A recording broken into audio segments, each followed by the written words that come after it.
As you probably know, Tony Blair has actually cancelled today's star appearance at a party to launch his book, which was going to be hosted by Tate Modern, presumably for fear of any contact with the British people, the overwhelming majority of whom oppose the wars and feel that he is probably guilty of war crimes. What we're going to do now is I'm just going to hand over to Lindsay German, who's the convener of Stop the War Coalition and has been one of the main organisers of the campaign over the last few days to protest against Blair's appearances. And then after that, anyone who wants can get a copy of the Iraq People's Dossier signed by Tony Blair. So I'll hand you over to Lindsay German. Much everybody for coming to this. We regard this as a very big victory today, that we have now organised 2 demonstrations this week. One was at lunchtime when Tony Blair was meant to be signing his books at Waterstones. The other was tonight where he was supposed to be having a party. In both cases, the threat of the demonstration has been enough for Tony Blair to cancel. Now, I feel it's a very great shame that he didn't do the same in 2003 when 2 million of us marched and he still took us to war in Iraq. It's a shame he didn't cancel that war, because then people wouldn't be protesting about him now. But we are protesting, and we will continue to protest about him, because this war was a war crime. It was based on a lie, it was based on false evidence. The majority of people in the world now know that, but Tony Blair is still justifying this war in this book, A Journey, that he has published. He's still, in every interview, he is saying that he thinks there should be an attack on Iran as the next war. He's supposed to be the envoy for peace in the Middle East, but he goes around promoting war at every opportunity. That is why we've organised these demonstrations. And for the people who say, as some people have said to us, shouldn't we be leaving him in peace? We have no problem. If Tony Blair wants to have a birthday party, a children's birthday party, anything else, that is his affair.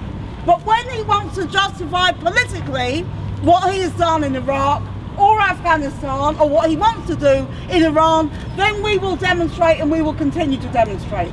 And it is a lesson to every politician.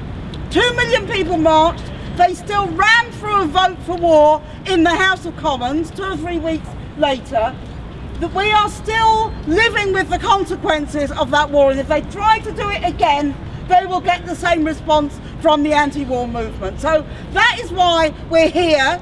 We thought we'd come down today just to celebrate our victory. I know a few people have turned up who were going to demonstrate, and they're all very welcome to come to a meeting that we're having in the House of Commons tonight about Afghanistan and Iraq. And we are continuing to protest. We will have a big demonstration over the war in Afghanistan on November the 20th, but I'm very happy now. If people have got any questions they'd like to ask about this protest or any others, we're very happy to answer those questions. Was Tony Blair has cancelled his second public appearance to do with his book, saying again that he wasn't prepared to put up with having demonstrators outside. I don't know why he thought there wouldn't be demonstrators, but we've said always that we will demonstrate around these issues. So what happened was, originally he was going to sign his book at Waterstones, then he was going to have a party here at the Tate Modern. We protested in the strongest possible terms. We think not least because the Tate Modern is a very well respected art gallery, is a public building and shouldn't be used to host a party by a war criminal. So for all these reasons we said we would hold protest, and obviously Tony Blair is very frightened, I think particularly since his trip to Dublin last weekend where he faced the demonstration. Of course he's going back to the United States where he'll face more demonstrations as well, and he will find he'll face them around the world.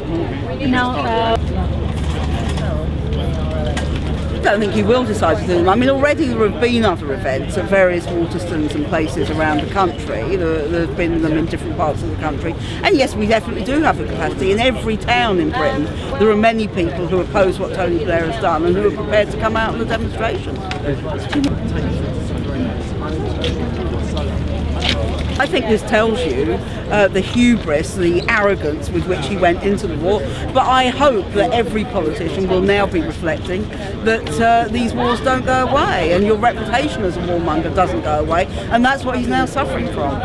Do you think they're I don't think Tony Blair's ever been a socialist. He certainly isn't one now. He's somebody who believes in the free market. He supported Margaret Thatcher. His own policies attacked working class people in Britain on every issue, on trade unions, on the war, on welfare, on health service, all of these issues. So I don't think he's got any socialism in him at all. It's a public building that we don't think should be used to launch the memoirs of a war criminal, but we have also been objecting to him publicising the book and some of the things that he's been saying, justifying the war in Iraq and also talking about a future attack on Iran, and we think both of these things shouldn't be happening.